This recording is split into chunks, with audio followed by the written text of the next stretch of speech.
You got any examples that you made your jaw drop?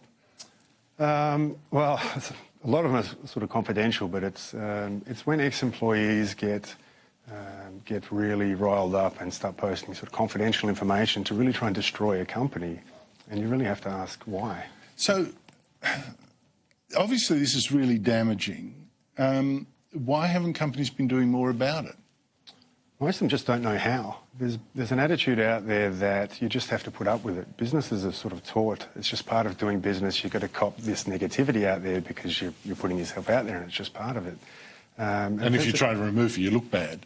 Well, that's it. You start these online battles, tit for tat. You know, they're taught by the platforms just respond to the review, but that just creates tit for tat online arguments for the whole world to see.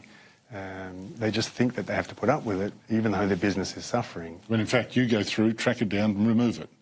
We get the platforms to remove it, so we don't have a magic delete button, but what we're doing is challenging the platforms to uphold their own policies because they're not doing it until they're challenged. Because it's the anonymity that really gets me. You know, if you put your name to it and bear the consequences, fine, but the anonymity of the internet really, that's licenses such thugs.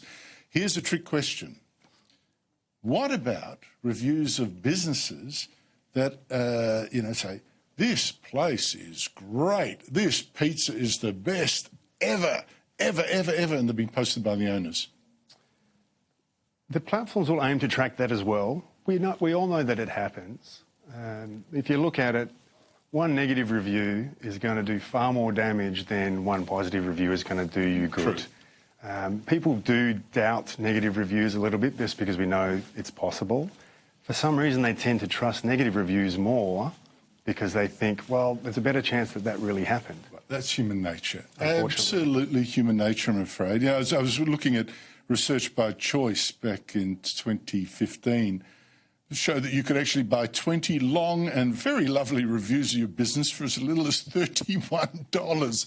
Do you offer to remove them from someone's site if a competitor complains? Well, one of the funniest ones we ever got was someone who'd done something like that and then come to us and said, I went a little over the top. No.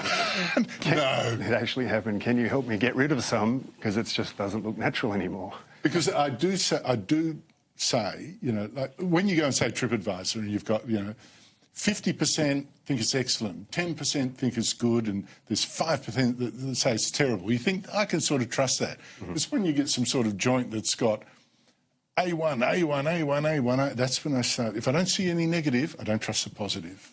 Right. I mean, that's a little unfair to some businesses, but once there's enough reviews there, every business gets some negative feedback at some point, and it helps them. As long as it's constructive, it helps them. Andrew Whitford, thank you so much indeed for your time. You're welcome.